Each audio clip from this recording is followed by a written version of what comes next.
Spectrum TV, broadening your horizon.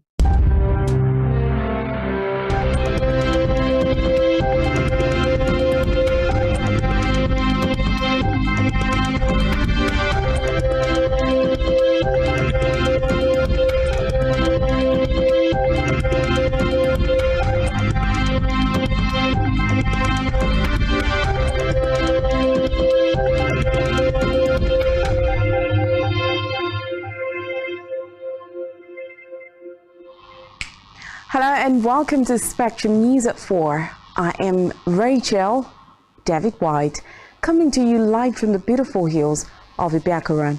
Let's take a look at the headlines. President for income.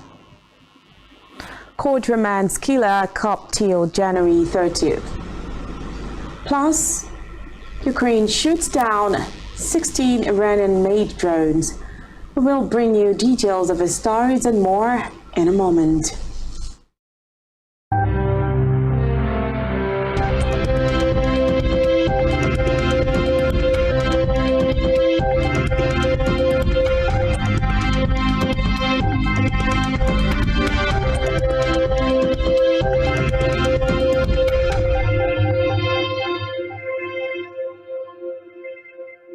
By his administration to transform the Ajaokuta steel complex in Kogi State. He said the investment made in the steel company will add $1.6 billion in income to the Nigerian economy and create over 500,000 estimated jobs. According to the president, no other single project holds the key to unlocking the potential of the state as much as the Ajaokuta steel complex, which his administration inherited as a long moribund complex. President Buhari, who was as an industrial hub as well as a solid mineral power base. Meanwhile, President Muhammad Buhari has mourned Brazil's football legend Pelé, describing him as one whom the world will never forget for his contributions to the game. Pelé died at 82 after fighting a colon cancer health challenge. This followers mourning the legendary Brazilian. According to a statement made by the presidential aide, Garba Shehu, President Buhari's tribute says Pelé led a good life and made a huge contribution to the development of global football in particular and world sports in general. President Buhari's tribute also says Pelé had an enormous generosity of spirit and humility despite his greatness as a footballer and sportsman. Nigerians have been given access to potable water from 10,053 water supply schemes and projects developed in urban centers and rural areas in various states.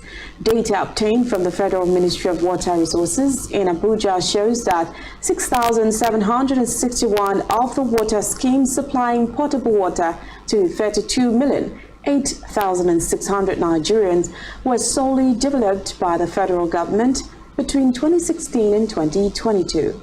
162,189 people were jointly developed by the federal government in partnership with state, local government, communities, donor agencies, and development partners. In another development, the Zamfara state government has approved the recruitment of 2,000 personnel into the state's anti-thuggery outfit. The chairman of the state anti-thuggery standing committee, Bello Bakiasua, disclosing personnel comprising males and females into the anti-thuggery outfit in the state. Reports say that the committee was established by the state governor, Bello Matawale, under an executive order to fight thuggery, drug abuse, and other related crimes across the state.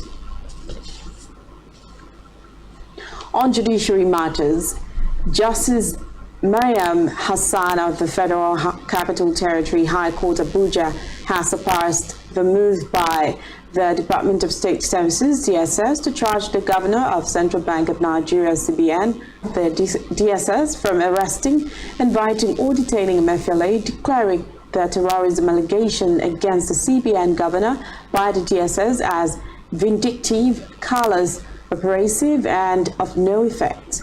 In a judgment on the originating summons filed by the Incorporated Trustees of Forum for Accountability from further harassing or threatening to detain him. Recall that earlier in December, the Chief Judge of the Federal High Court, Justice John Sahar, declined an application by the DSS to arrest and detain Emefiele. Justice Sahar, while declining the motion ex parte filed by an applicant in the absence of the respondent, said the secret pleas did not provide any concrete evidence to substantiate. Still in judiciary, as the demand for justice for the slain pregnant lawyer Bolanle Rahim heightens, the court has remanded the suspected killer cop, ASP Drambi Vandi, at the Ikoyi Correctional Center in Lagos State till January 30th, 2023. The spokesperson for the Lagos State Police Command, Benjamin Hundain, made this known in a tweet today, stating that the decision was taken after Vandi was arraigned for pulling the trigger that claimed Rahim's life on Christmas Day in the Ajah area of Lagos State. Hundain added that the order was to give room for the advice of the Directorate of Public Prosecutions. Meanwhile, in countries come 2023. According to Reuters survey, the German companies hope to capitalize on opportunities in areas such as green hydrogen and liquefied natural gas, with 43% planning to increase investment in the continent. The poll of members of the German African Business Association also showed that a further 39% of the association's members aim to keep this German company has invested about 1.6 billion euros in Africa in 2021, of which about 1.1 billion euros went to the sub-Sahara region. Reports say as Europe's biggest economy has been seeking to reduce its reliance on Russia for gas in Africa. To Kogi State now, where the House of Assembly today approved the sum of 172 billion naira for the 2020 consideration and approval. Presenting the committee report before members of the Assembly, the Chairman House Committee on Finance, Appropriation, Budget, Monitoring and Economic Planning, Aderonke Aro, said the committee, after considering the appropriation bill, present the sum of 101,300,000 revenue fund of the Kogi State for the recurrent expenditure of the state government. Aro also added that the sum of 70,745,769,151 naira only shall be appropriated from the Consolidated Revenue Fund of Kogi State Government for capital expenditure. Back here, Akwa Ibom State Governor Domimano says his administration will complete about 60 kilometers of roads in Uruanam local government area before the end of his administration.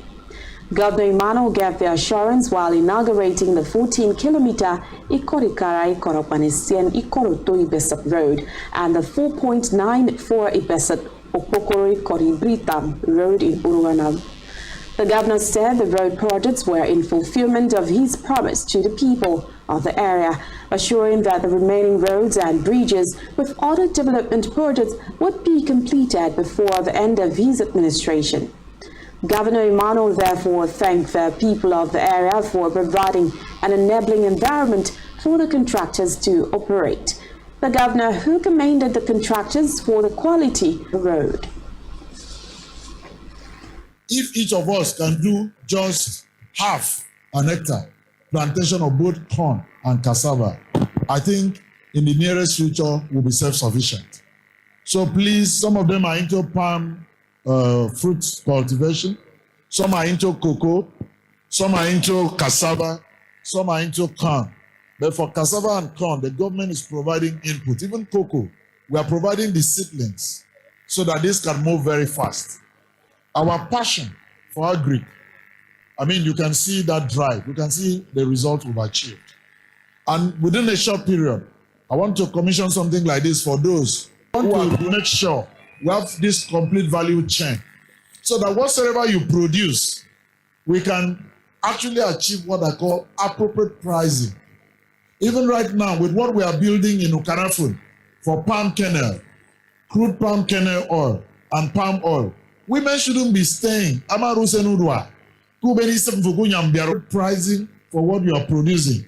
If you're producing cassava, you should be able to train your children with gari or with that cassava. You should be able to also live a very comfortable life with it. So we are creating this enabling environment as government so that we can improve the lives of the people. We can also minimize poverty.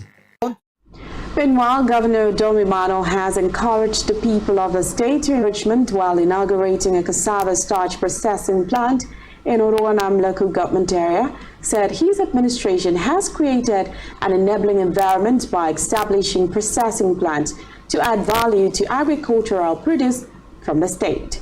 The governor appealed. Government House correspondent Jen Owa reports that the governor said the starch processing factory would meet the ever increasing for industrial starch in the country's pharmaceutical and food industries. If each of us can do just half an hectare plantation of both fruits cultivation, some are into cocoa, some are into cassava, some are into corn. But for cassava and corn, the government is providing input. Even cocoa, we are providing the seedlings so that this can move very fast. Our passion for agri, you can see that drive. You can see the result we've achieved. And within a short period, I want to commission something like this for those who are growing tomato and pepper. If each of us can do just half an hectare plantation. Newly appointed National Security Advisor Abubakar Suleiman Jang provided new details of last week's coup bid in a press briefing in Banjul.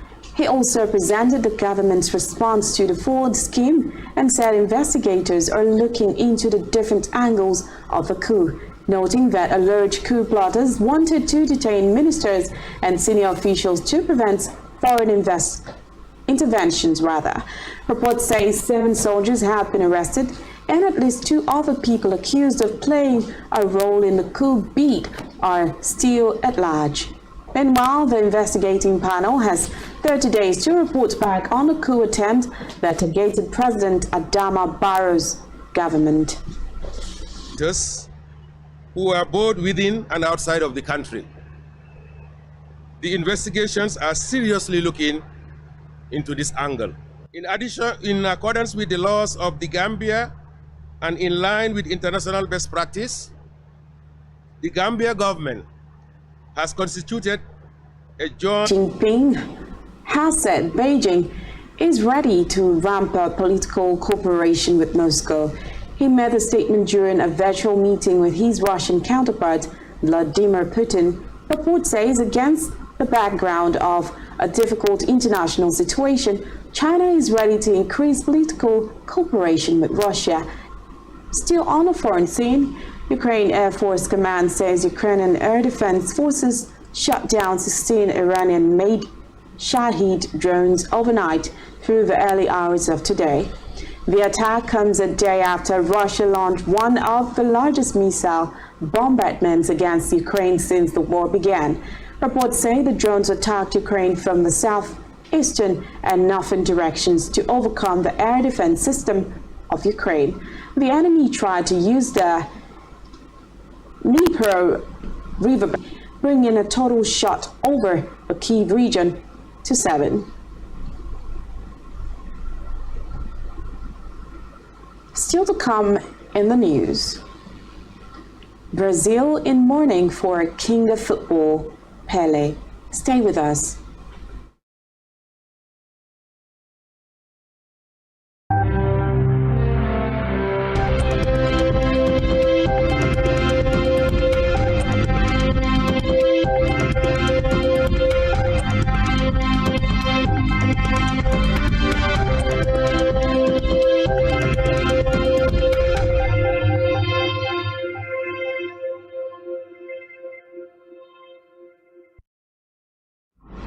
Thanks for staying tuned. On our business news, Executive Vice Chairman and Chief Executive of the National Agency for Science with a German firm, Atmosphäre Germany, to design and manufacture smokeless stoves. According to him, this is in a bid to promote the United Nations agenda on clean energy. He said the distribution of the stoves and cooking pot have been approved for all the geopolitical zones by President Muhammadu Buhari. Haruna stated these at the Government House at Lafia during the distribution of 800 units of the stoves. He added that the President has also approved the installation of 6,000 solar home systems in the residents of the less privileged in all local government areas of the state. Haruna further stated that the Bongari Kafi local government area of Nasarawa state.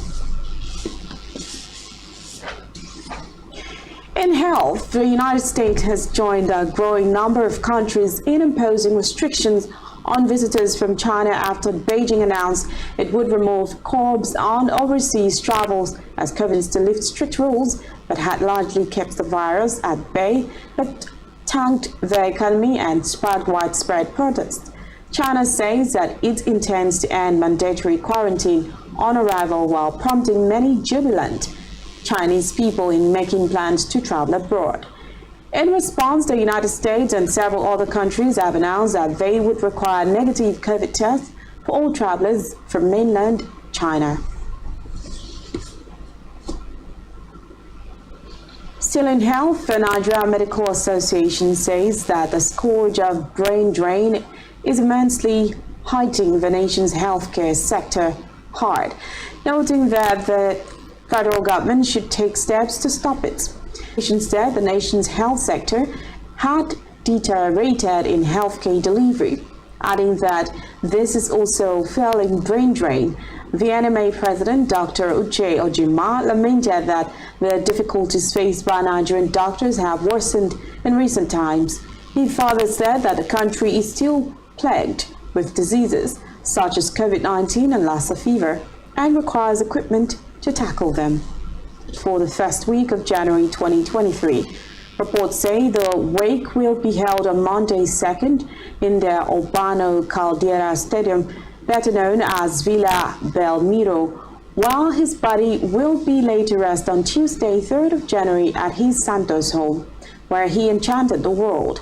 According to his former club, the body of Pele, who died at the age of 82, will be taken from the Albert Einstein Hospital to a stadium. Reports say those who want to pay their last respect to the king of football will pass through Canal 6, where Pele's 100-year-old mother Celeste lives, before heading to the Ecumenical Necropolis Memorial for the private burial reserved for family members. Meanwhile, tributes have continued to flow in for the only man to win the World Cup 3 times, first as a 17-year-old in 1958, again in Chile 4 years after, and then the iconic third win in Mexico in 1970. Still in sports, Brazil has started 3 days of national mourning today for football legend Pelé. The 3-time World Cup winner, widely regarded as the greatest wave of tributes from around the globe to the man who both transformed football and transcended the sport. Pelé died Thursday at the Albert Einstein Hospital in Sao Paulo after a long battle with cancer. Into the beautiful game, scoring a world record 1,281 goals in 1,363 matches during a career spanning more than 2 decades. Mothers regarding their choice of outfits when going out with their kids. On her Instagram story, she wrote that a mother must wear nice, well-covering and fitting clothing with comfy underwear before leaving the house with kids. According to her, kids can make their mothers engage in different inconveniencing activities that can leave relationships, while emphasizing how she felt the first day she took her daughter to school. According to her, mothers should always find time to manage their personal hygiene and physical outlets before appearing in the public with kids.